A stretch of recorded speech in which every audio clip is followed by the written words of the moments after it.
Welcome to Free Thoughts. I'm Trevor Burrus. And I'm Aaron Powell. Joining us today is Lenore Skenazy. She's been called America's worst mom for letting her 9-year-old son take the New York subway. She's the founder of the Movement for Free-Range Kids and author of a book by the same name. She's also the president of Let Grow, a nonprofit that helps parents, teachers, and organizations find ways to support childhood independence and resiliency. Welcome to Free Thoughts, Lenore. Thank you. I didn't realize I had written that slogan for me that's so deadly boring. Oh my God, help them find resiliency in the world ahead as before John. It's like, no, we're trying to make it, what is it? Simple, normal, and legal to give your kids some independence. No, I took that from something else, so you didn't write that. I think it was me. You know, I'm always rewriting what my mission is, but that was a bad day. That was so boring. So let's start at the beginning. Why would you let your 9-year-old son ride the New York subway? Gee, why not? I have an extra son at home. It was not our idea. It was our son's idea, which also sounds crazy. Like, why would you listen to your son? But the reason we listen to our son is because we live in New York City. We're always on the subways. Our son started saying, will you please take me someplace I've never been before and let me find my own way home? And we thought, okay. He's ready for it, so we're ready for it. So my husband actually sat on the ground with him with the New York subway map, made sure he understood it, which he did. And then one sunny Sunday, I took him to Bloomingdale's, and I left him in the handbag department because that's right where the door is to the subway. And that was it. He figured out what it was. You know, he knew that was the day. It wasn't I was just abandoning him in the handbag department because I saw something glittery or whatever. And so he got home, and I didn't write about it immediately, like for a couple of months. I didn't even write about this thing because it wasn't a publicity stunt and it wasn't a social experiment. It was just part of everyday life in the big city. And the only reason I finally wrote about it was because when I had nothing to say one day and I had a column due, I said to my editor, should I write about is he taking the subway? Because I'd been talking to other fourth grade moms, you know, since then. And they thought that they hadn't done the same thing. Let's just put it that way. And so I thought, okay, it's a little controversy here. Why don't I write about it? And that was the impetus. The reaction, I mean, people getting upset about this seems... To this day, I mean, I had a radio interview this morning who called me and said, you did what? I'm like, you know, the guy, my son is 20 at this point. You know, I think I think the jury is in, you know, it wasn't that crazy. So. But I mean, we, like, when I was a kid, we rode our bikes all over the place, and we rode our bikes. Yeah. I mean, these bike rides were probably longer than most New York subway rides. They covered, you know, potentially more ground. We were gone from and this was before we had cell phones or any way to get in touch. And that didn't seem like I mean, is there something particular about the subway that freaks people out? Well, there's two things going on. One is, I mean, most people don't live in New York City, and so they only know the city from the media, and, you know, it's a great backdrop for every possible, you know, action movie, horror story that you can imagine. So people, I think, have a distorted view of what New York City is like. And in terms of the 25 largest cities in America, we are the safest. So that's one thing. But so the subway is just, you know, it's iconic and it's underground. That has its own little frisson of danger. But I think even if I had written the other day, John Haidt, last week, he let his 9-year-old walk to school. And even that got like, you know, a lot of nice attention, which was great. And then also people chastising him. And I'm saying that's sort of a nice word for like screaming at him online, you know, like, what about Eitan Pates? And, you know, you'll never forgive yourself if she never comes back. And I think that's what has interested me a lot more than whether people think the subway is safe or not. It's whether people think any kind of childhood independence, anytime a parent takes their eyes off their kids at all, if they think that is safe. And what's interesting to me is that the childhood you're describing of hopping on your bikes and, you know, going to the Dairy Queen or the library or whatever is so it's so vanished. It's so evaporated that a couple months ago I was interviewing all these kids, these first through fifth graders at a school, just out of my own curiosity. And one of them, I said, what about like riding your bike? And she said, I don't remember how the topic came up, but she said she'd seen this weird show. Like somebody had shown her something on television, not even on YouTube, I think it was on TV, where the kids were riding their bikes and they didn't have helmets and they weren't with an adult and they were just wandering around. And she was like, what kind of strange world is that? It just had nothing to do with her own experience. And I said, do you remember what you were watching? And she said, I think it was like the Brady Group or something. So, wow. I mean, to me, that's mind blowing. If I keep being reminded, like the rainforest disappeared, like nobody noticed, and then suddenly somebody took a satellite photo, and oh my God, it's a pinprick instead of a giant, continent covered with forest. It just kept whittling down, and we didn't even notice it was disappearing. And I feel that the same thing has happened with like freedom in childhood, which we all took for granted. It was just this natural resource. You had Saturdays, you had after school, you had free time, you had a bike. That has vanished from the earth. And I'm like, hey, look, guys, this is weird.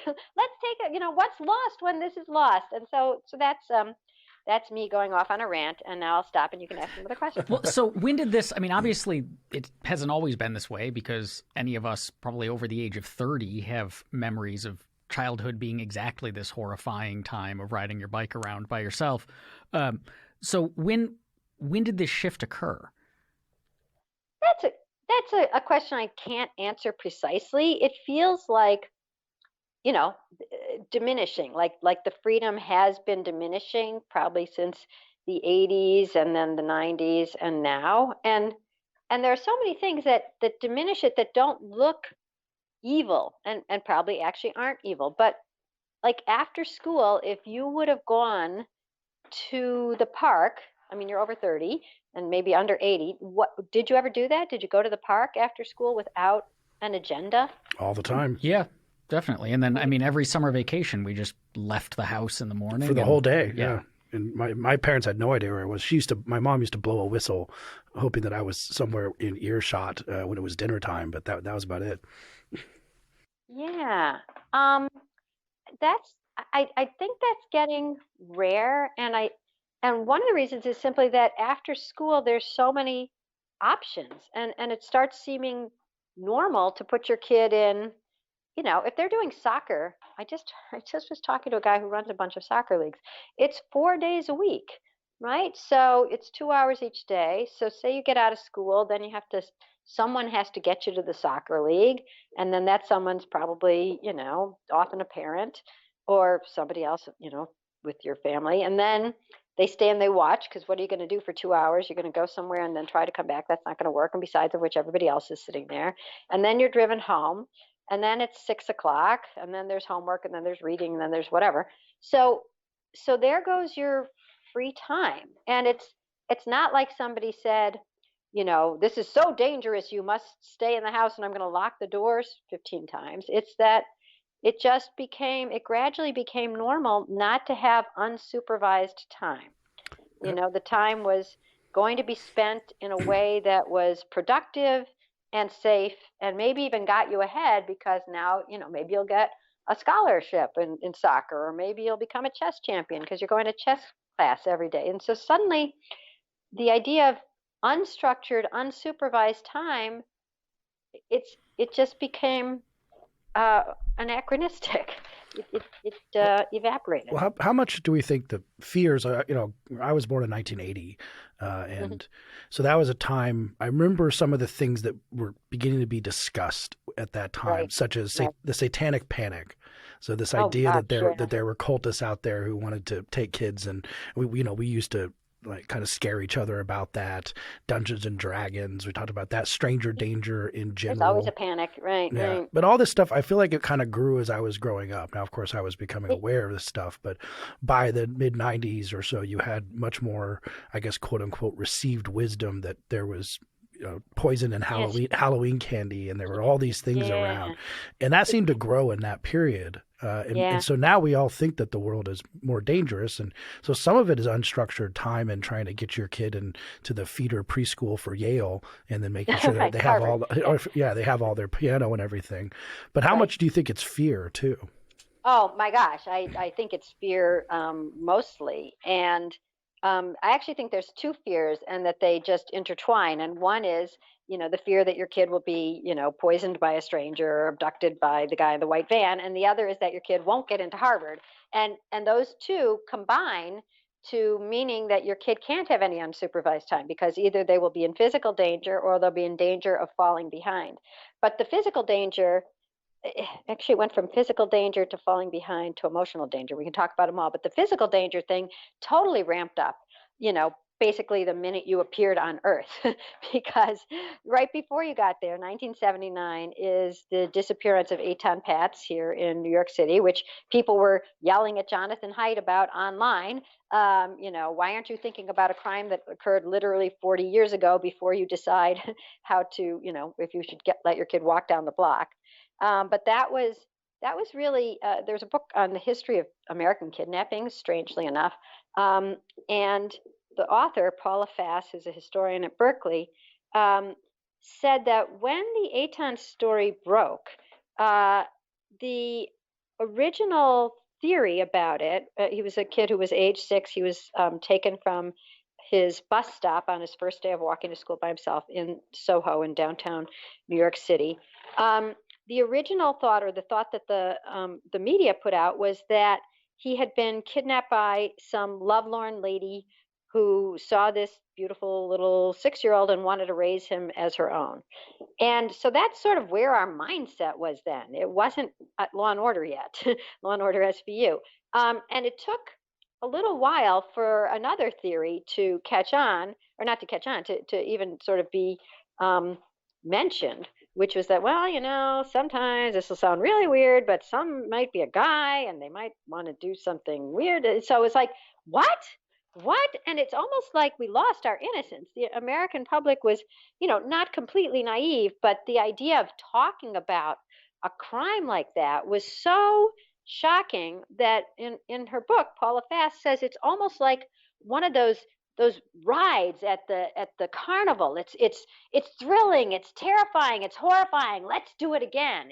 It's exciting because you can't believe how awful it is. You can't believe how angry you are that somebody would do this, and how saddened you are. And that giant conflagration of emotions turned out to be fantastic for television ratings.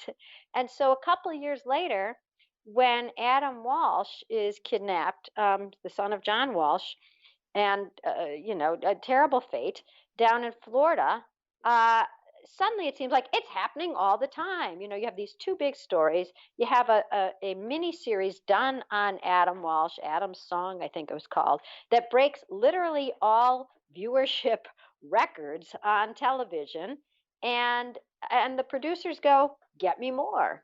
And then the public is outraged that this has happened at all, and they think it's happening all the time because John Walsh starts saying that it is, and then he puts pictures on milk cartons of children, and suddenly we're all having breakfast with a picture of some angelic kid with "Have you seen me?"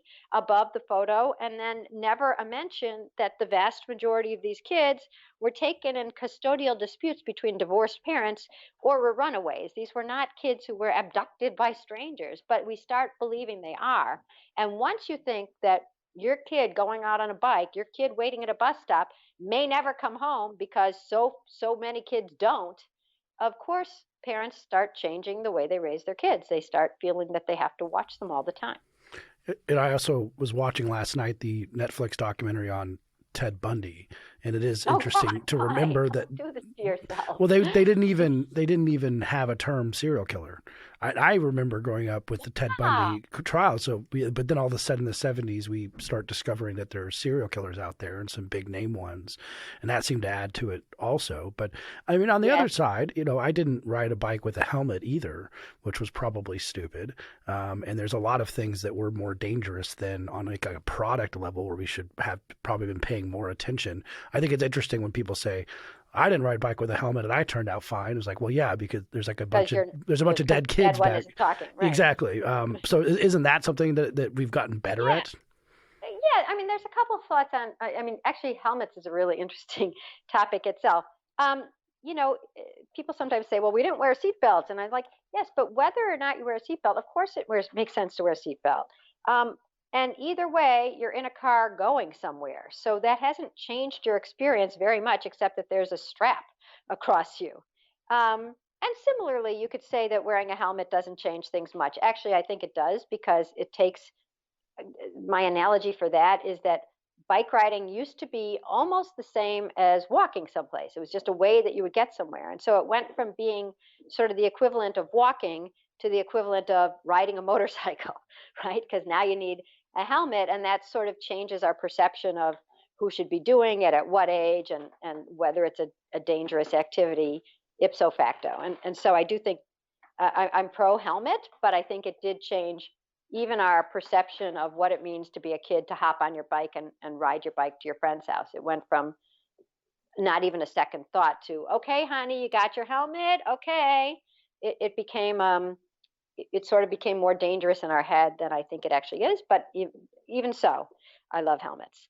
But there's a difference between, you know, wearing a helmet, wearing the seat belt, recalling the exploding Pintos, and not letting your kid wait at the bus stop by themselves or with another bunch of kids, or even walk to school or play at the park. And what we've done is we've gone from taking the thing that interests me most these days, and I can't stop talking about it, to the point where I actually saw my friend this morning at breakfast almost roll her eyes. She said, "Yes, you've been thinking about that for a while, Lenore." Is how did we get to the point where it is considered wise, prudent, loving, and the only decent way to raise a kid to, if your kid is thinking of walking to get a Slurpee, you have to think, oh, but what if they don't make it? What if they are, what if there's something happens? What if there's a man with a van and they're abducted? How I could never live with myself. I'll just drive her to get the Slurpee. How did we get to that point when we are actually in terms of crime, we're at a more safe era than when you were growing up. Crime peaked right when you turned 13. It peaked in 1993, and it's been plummeting, thank God, ever since. And we're back to the crime rate of about 1963. But isn't that just because we stopped letting our kids wander around by themselves? Yeah, people actually ask that a lot. And crime is down against adults. Rape, murder, arson, burglary, assault are all down, and we're not helicoptering the adults. So there's just crime has just gone down. I mean, people don't believe it, but it's down, and there are a lot of theories about why, but it's not that I mean, it's, if crime has gone down against adults and we're not helicoptering them, it's not the helicoptering thing that is making crime go down. Crime is just going down. I mean, I actually don't know why. And sociologists aren't sure either. And it's not mass incarceration. So, even if it hadn't gone on, even if it was still at the rate when you were a kid, your mother let you go outside without her saying, "Oh no, I can just imagine. And what if there's what if I'm going to the morgue to identify his body?" I mean, that's the way people think this way. They don't go to the morgue exactly, but they do think in terms of these worst case scenarios. I call it worst first thinking. Come up with the worst case first, and you proceed as if it's likely to happen. And when I've been, PBS just did a nice story on Let Grow. They did like 8 minutes, and they went out and they interviewed some kids who were doing the Let Grow project, which is when kids are told by the school commits to doing the Let Grow project, which is having all the kids go home for their homework. They have to do something on their own. That's it. They have to do something that they haven't done before on their own. And of course, they talk about it with their parents, and we give them a list of ideas. And you could walk to the store, you could ride your bike, or whatever. Anyways, they filmed this one boy who is probably just a little shorter than me. He was like a fifth grader, and that means he was 11, I think. And he was living in a suburb of Long Island, and he had never been further than the end of his block by himself. So the mother, because she's being filmed and because it's the Let Grow project for the school, decides to let him go 2 blocks because 2 blocks away is the park. And so here he is, he's 11 years old. He walks by himself the 2 blocks. They film him, swinging on the swings, which is no fun if you're just the only kid. And it's not sort of your place. It's this foreign park that's 2 blocks away. And then, and he comes home. And in the meantime, they interviewed the mom who said what I've heard every mom saying, which is that I used to do so much more than that, even when I was his age in the same neighborhood. And so there's something really weird about a 5th grader who has never been beyond his block by himself. I mean, that if I had transported you from your childhood to his childhood, you would have looked agape and go, what do you mean you can't walk beyond the end of the block? What's the matter with your mom? Or what's the matter with your neighborhood? And in fact, it's a normal neighborhood and it's a normal mom and it's an abnormal era that has become obsessed with danger to the point where we can't let our kids out of our sight. And we sometimes arrest the parents who do let their kids out of their sight because we've become so convinced that anytime a child is not supervised, they are in grave danger. Is some portion of this, though, driven by changing child tastes? So, for example, this last weekend, my daughter who's 9 had 3 of her friends over to play, and our house, like right up the hill from our house, is a large wooded area that's great to play in, and that she plays in with her little brother and sister a fair amount. But we were like, so are you guys going to go outside? And it was like, no, they, what they wanted to do was they all brought over their iPads and they were going to play, and I'm going to get the name of this game wrong, and my daughter will be mortified if she hears me get it wrong. Right. But called Robot Blocks or something.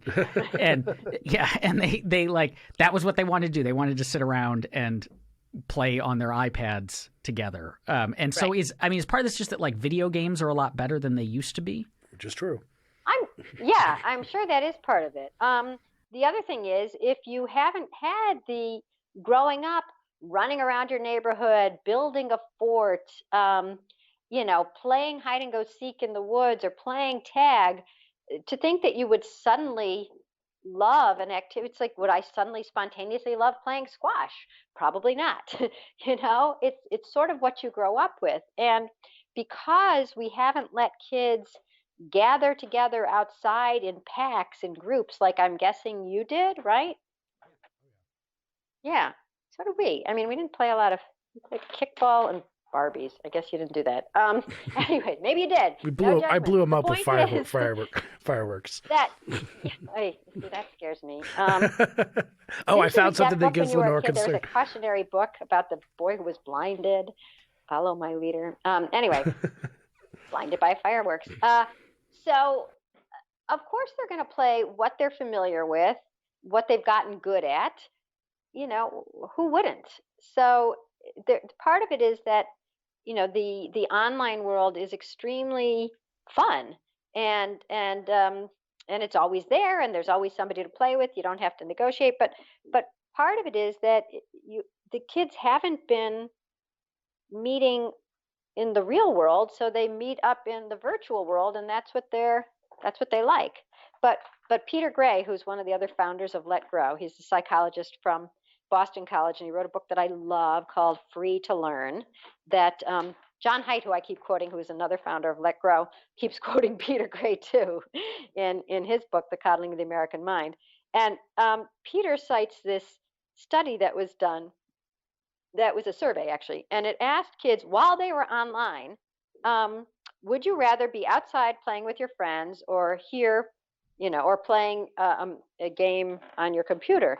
And 80% said they would prefer to be outside playing with their friends, but and those were kids who were online, but the opportunities for it are so few. I mean, it's cool that your kids are playing with their siblings, so they have an opportunity. I don't know, do they play with a lot of other kids in the neighborhoods who come and build forts and run around the woods? Yeah, there's 3 or 4 neighbor kids that they kind of all bop around outside. Yeah. That is so great.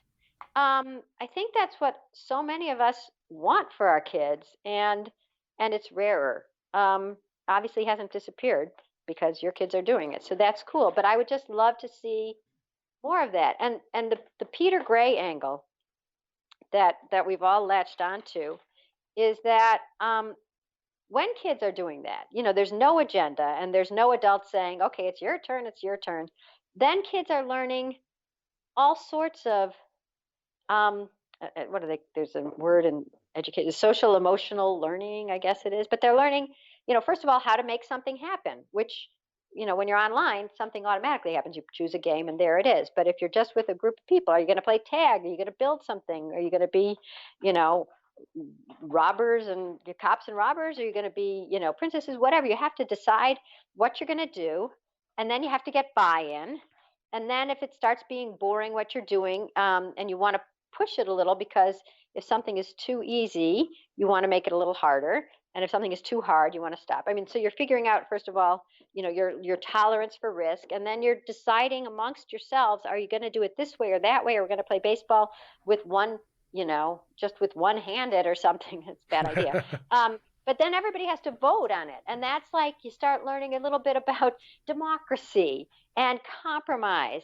And when you have a bunch of kids and they're different ages, then you have the older ones sort of have to sort of step up and become a little bit more mature, because they're helping the little kid. They're not going to, if you're the 10-year-old and you're pitching to the 5-year-old, you're not going to give them your fastest fastball. You're going to throw it gently because you remember what it's like to be there. And that's the beginnings of empathy. And then the 5-year-old who, strikes out does not immediately throw a tantrum the way he might if he was playing with mom or dad, because they would give him a million turns, because he doesn't want to look like a baby in front of those cool 10-year-olds. And so that's the beginning of, executive function and being able to control yourself. And when you're doing something that you love, you're willing to, tolerate a lot of frustration, because that allows you to keep playing and it allows the group to keep going. And so when everything is done through a computer or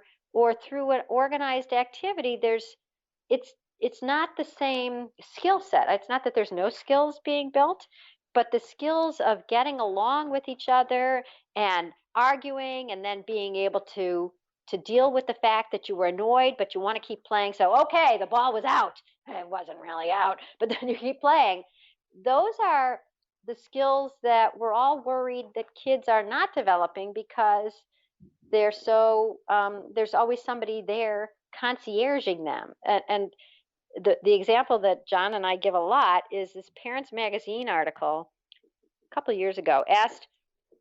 It was all these questions about how to raise your kids, and one of them was, if my daughter's old enough to stay home by herself for a little bit, but now she has a play date over, can I still run to the dry cleaners while the play date is over? And Parents Magazine said, what did they say? They said no, I presume. Yes.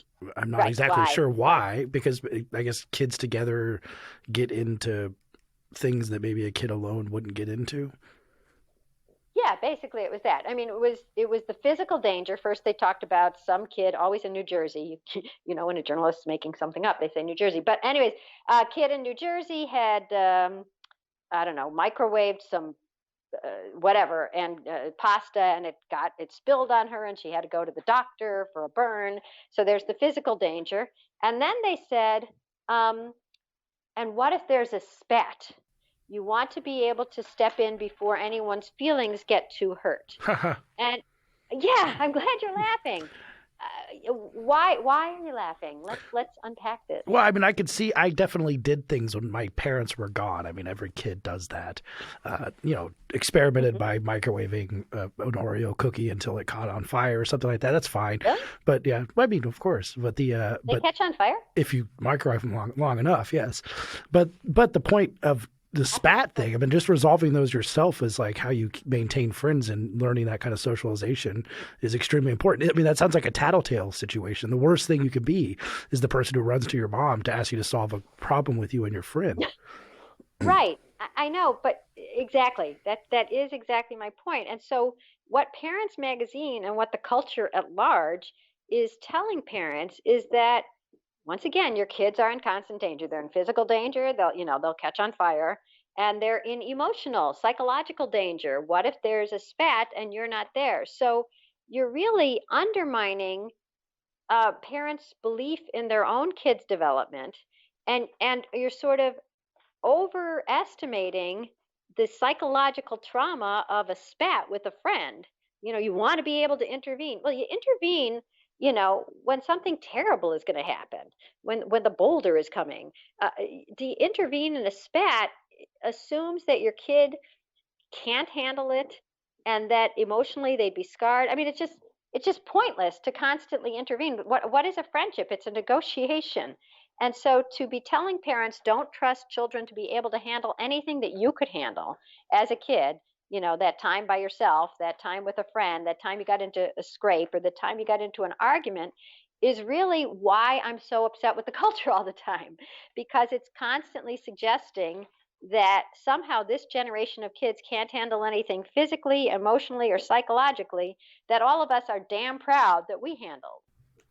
We've been talking about this so far like this is a uniform thing that's happening kind of just across the culture, everywhere, all the time. But is it that dispersed, or is this, do we see, is this primarily a feature of, say, middle class, upper middle class, or suburban, or, I mean, because when I imagine the people who are like upset about this stuff, it's the image that always comes to mind is like Park Slope moms, right? Oh my God, what did I hear about Park Slope yesterday? Oh yeah, that from my breakfast again, where my friend was rolling her eyes. It was just telling me a Park Slope anecdote that I won't tell here. I think it's more widespread than that for a couple of reasons. One is that oh God, there's so many reasons. One is that there was this big New York, here I am quoting the New York Times to prove that it's not just a Park Slope problem. But the New York Times did do an article that was based on broad sociological research on across the board, whether parents can afford it or not. And that's what's the killer. Hyper parenting, intensive parenting is considered the best kind of parenting. And so if you have a ton of money, you send your kids to lacrosse camp.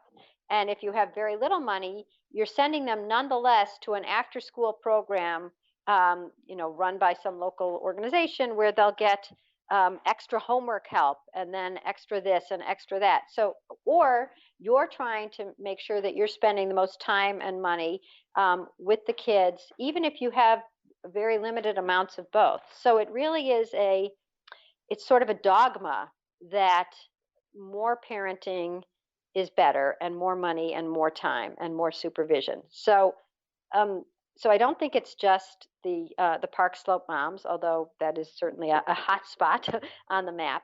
And then I get stories from around the country, and I don't know what these neighborhoods are like, but I did hear from a mom in Kentucky, which is not Park Slope, Brooklyn, wrote to me because the school has said that now any child up through 5th grade, when they get off at their bus stop, there has to be an adult there to walk the kid home. And if there isn't, if there's 3 times when there's no adult, pre-approved adult there to walk the kid home, the school will call Child Protective Services.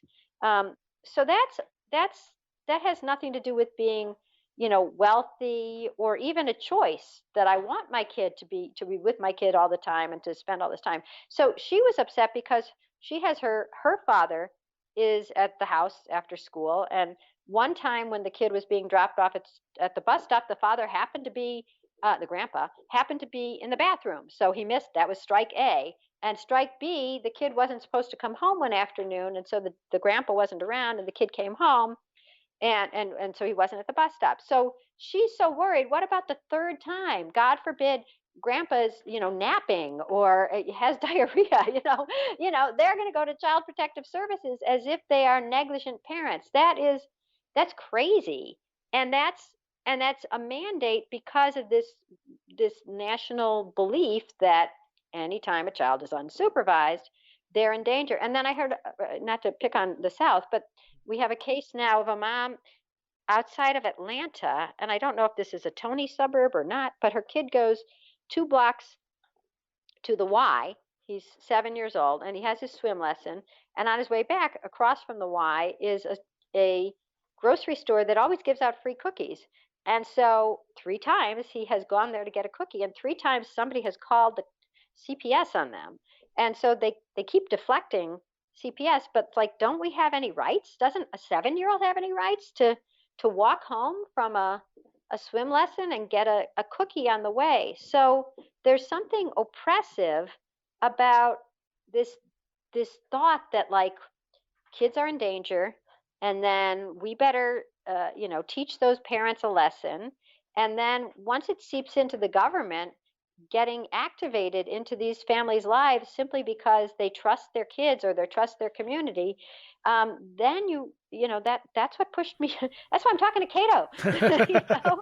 It's like something struck me as weird. It's like, I don't want the government telling me what age my kid can walk home from a swimming lesson, or whether he can come home from the bus stop by himself, or whether grandpa has to escort him like he's 3. I mean, it's if you have laws that are based on hysteria and the social norms that feed into the hysteria, that if you're not with your kid is falling behind or in danger. I'm just trying to get us back to the idea that kids are not in constant danger, and in fact, some independence turns out to be really crucial for them, and we're taking that away, and we're saying we're making them safer. We're making them safe from something that is almost not going to happen at all, and making them a little less safe when it comes to being fully forged for adulthood. Yeah, that's what are the consequences that we've actually seen of this so far? Because we did have Greg Lukianoff and Jonathan Haidt on the show to talk about the coddling of the American mind. So it seems that maybe there's some consequences. Is there any show they haven't been on? True. I feel like I'm like living in a 24/7 John and Greg channel here. Yeah, but that some consequences on campus possibly. Yeah. Maybe anxiety and suicide rates. What sort of things are we seeing as possibly a consequence of this helicopter parenting? Well, I wish I had the charts that Tracy, who's our executive director of Let Grow, took home yesterday after we did our little presentation on Staten Island, which is thinking of having its schools do the Let Grow project. Yeah, anxiety is up. Cutting is up. I hate to talk about these depressing things. It seems like suicide is up. It doesn't seem like it is. Among young people. To me, I'll just give you my favorite recent example of what I think is the consequence of this, which is I was interviewing the same group of kids where the one kid had seen the Brady Bunch and just hadn't understood what was going on. It just did not compute. I interviewed a kid who was a 3rd grader, so he's 8 years old, and 3rd or 4th grader, whatever, young kid. And I was asking him, okay, so if you could have freedom, if you could do something on your own, what would it be? What's your dream of getting out there and, being a man, sort of thing? And he said, well, he really wanted to get to judo by himself. And I'm like, yes, this is my kid. Okay, let's hear. What are you going to do? Are you going to bike there? You're going to walk there? Scooter? How are you getting there? And he looked at me like, huh? And he said, well, no, I will open the car door and then I will get out and I will close the door behind me, and then I will walk into the dojo or whatever it's called while my mom parks the car in the parking lot. So if you're asking what are the consequences, if you're talking about, imagine you at 8 years old thinking that the dream of freedom is to walk the 20 feet from the car into the judo class while your mom, without your mom for another 87 seconds because she's parking the car and then coming in. It's a little bit shocking, I just want people to go there's something very strange about a society that has become so obsessed with non-safety that kids don't even know that there's an alternative world, existence, history of kids having any freedom. It really is the equivalent of being, a prisoner. You're transported places, you're dropped off, you're watched, you're picked up, you're not getting there on your own. The words drop off and pick up have replaced arrival and dismissal at schools, because we used to arrive and then we were dismissed, go home. And now it's always drop off, which means that somebody has dropped you off, and pick up, which means that somebody is picking you up to take you someplace like a package. And to pretend that that doesn't have any repercussions on the national soul I'm deflated, is bad, is wrong. How do we begin to push back on that, though, or how do we shift it in the right direction? I mean, because to some extent, what you're, so I, as a parent, I send my kids out to play and let, at least my oldest, because my younger two are in kindergarten, so they're still pretty young, but like, let them go do things by themselves. But there still is like, there's this visceral, like, my job, my number one job as a parent is to keep these tiny people safe. And the worst possible thing that could ever happen would be for something bad to happen to them. Right. And so you're asking me, So it's one thing to ask me to take on risks, but for me to like push risks onto them, no matter how small, is just this visceral, hard thing to do. So this is literally what I was boring my friend with at breakfast today. When I was 5, which was kindergarten, my mom, who quit her job to stay at home with me and my sister, stayed at home. I walked to school, and when I got to the corner, there was a crossing guard who was a 10-year-old.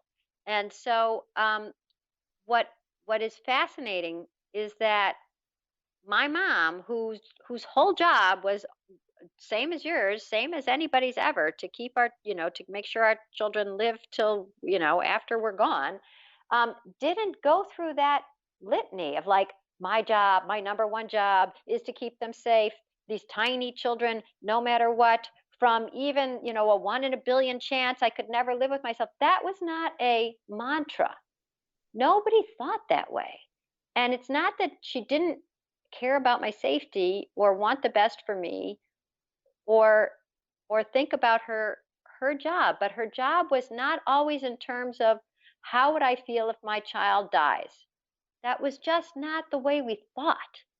And that's what's interesting, is that we frame our parenting as if it's innate to think that way. And if it's innate to think that way, why weren't our parents thinking that way? Why aren't parents in Germany thinking that way? Why aren't parents in Turkey thinking that way? So there's something new to even framing it as life and death the second we let our kids out of the house. And if your question is, how do we start not thinking that way? We still care as much. We still love them as much. We still want their safety and their lives to be long and healthy just as much.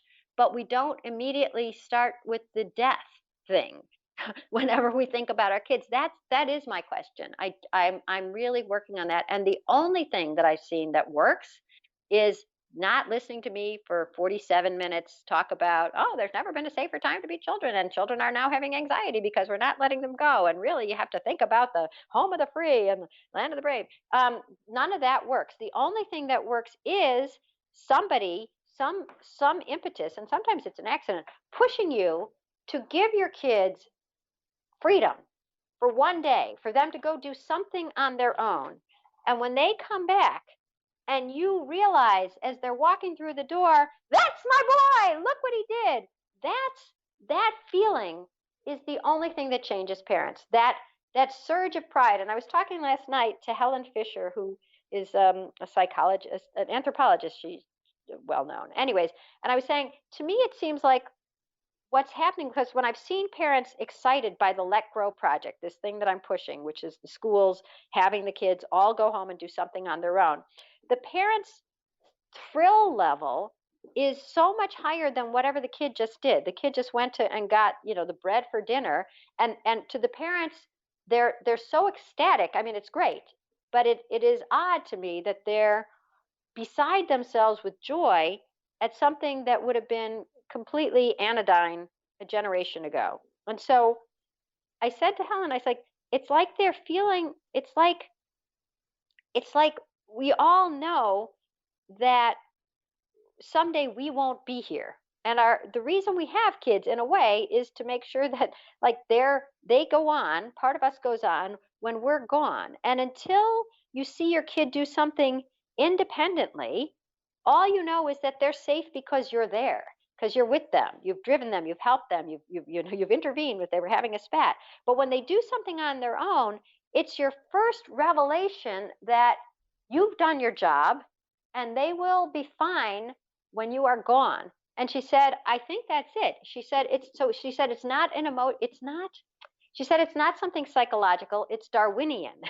And I was like, I don't know, I'm going to talk to her more about it, but I think she's right. There's something that is primal about once you let your kids go, realizing things are going to be okay. It's great. My kid is going to go on, and I can relax a little. And so you can't relax until you've done it, but somebody has to push you to do it, because until you do it, you're not relaxed. You can't even imagine it being okay.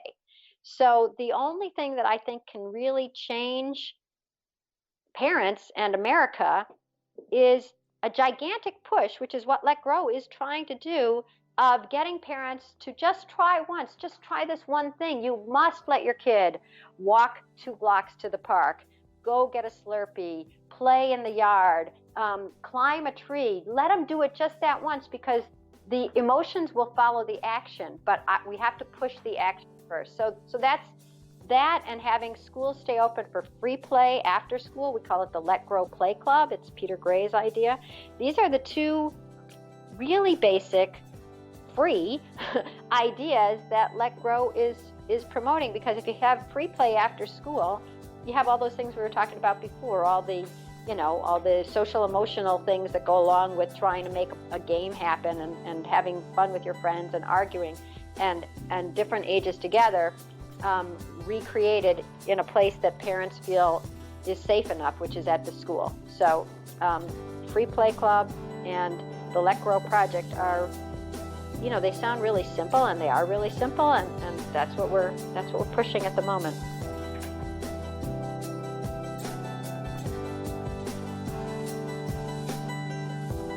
Thanks for listening. Free Thoughts is produced by Tess Terrible.